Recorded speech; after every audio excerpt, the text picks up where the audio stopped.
अस्सलाम वालेकुम। Next question है हमारे पास 33 to 36, स्टेप नंबर 3 है।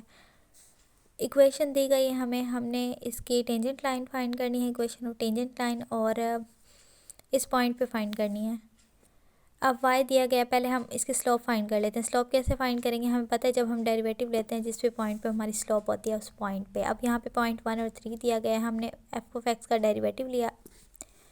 डेरिवेटिव लेने के बाद जो भी हमारे पास पॉइंट था, अब यहाँ पे x की वैल्यू 1 है और y की वैल्यू 3 है, तो x की वैल्यू हम पुट कर देंगे तो हमारे पास स्लोप आ गई 4।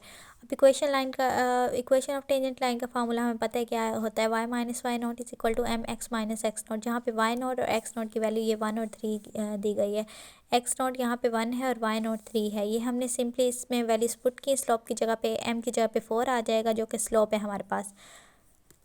तो y जो है वो क्या आ गया, 4x माइनस 1। ये है हमारी रिक्वायर्ड टेंजेंट लाइन की इक्वेशन।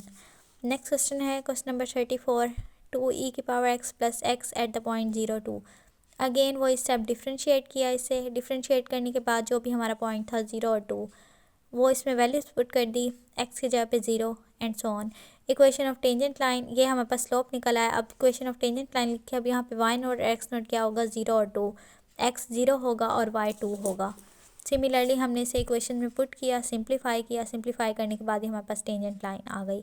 नेक्स्ट भी सेम इसी तरह से पहले हम डिफ्रेंशिएट करेंगे, उस वैल्यू पे हमारी स्लोप फाइंड करेंगे, स्लोप फाइंड करने के बाद इक्वेशन ऑफ टेंजेंट लाइन में वैल्यूज पुट कर देंगे।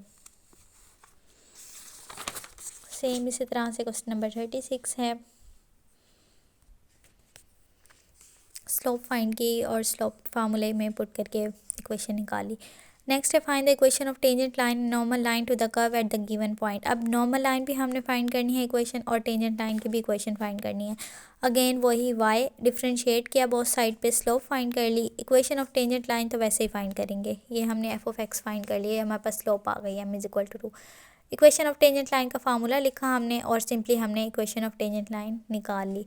अब आती है नॉर्मल लाइन की बारी। अब नॉर्मल लाइन कैसे निकालेंगे, नॉर्मल का मतलब है ये जो भी हमारे पास स्लोप आई है m इज इक्वल टू 2, इसे हम नेगेटिव से मल्टीप्लाई कर देंगे, मतलब -2, और फिर उसका रेसिप्रोकल ले लेंगे, मतलब 2 था 1/2 हो गया, नेगेटिव से मल्टीप्लाई कर दिया -1/2। तो नॉर्मल लाइन की इक्वेशन सेम वही होगी, y minus y naught is equal to m x minus x naught. बस डिफरेंस कहाँ पे आ जाएगा, इस स्लोप में। स्लोप की जगह पे हम -1/2 पुट करेंगे, 2 की जगह -1/2। सिंप्लीफाई कर लेंगे, बाकी सारे पॉइंट 2 और 0 दिए हुए थे हमें, ये सारे वही आ जाएंगे, 0 और 2 सॉरी 0 2, ये पॉइंट वही आ जाएंगे, x की जगह पे 0, y की जगह पे 2 एंड सो ऑन। सॉल्व करने के बाद ही हमारे पास इक्वेशन ऑफ नॉर्मल निकल आई। अगला क्वेश्चन भी सेम इसी पैटर्न पे है, इक्वेशन ऑफ टेंजेंट लाइन निकालिए, then equation of normal line निकालिए। नेक्स्ट क्वेश्चन है क्वेश्चन नंबर 39, उसमें हमने क्या करना है, equation of tangent line find करनी है और ग्राफ ड्रॉ करना है फंक्शन का, और जो भी टेंजेंट लाइन हमारे पास निकलेगी। अब सिंपली हमने उसका डेरिवेटिव ले लिया, डेरिवेटिव और 1 2 पे उसकी स्लोप निकाल ली।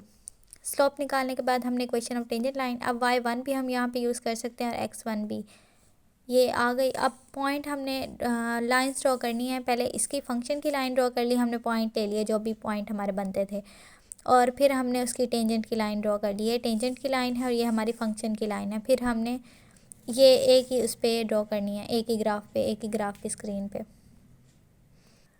नेक्स्ट क्वेश्चन भी यही है सेम, टेंजेंट लाइन हमने ली, सिंप्लीफाई किया वैल्यूज पुट करने के बाद स्लोप को, और ये हमारे पास ग्राफ आ गया। y इज इक्वल टू 0 है तो y इज इक्वल टू 0 की ये वाली लाइन आएगी, और हमारे पास जो ओरिजिनल फंक्शन है उसकी लाइन ये वाली। तो यहाँ पे क्वेश्चन नंबर 40 एंड होता है। कुछ ना समझ आए तो आप लोग कमेंट्स करके पूछ सकते हैं। Thank you.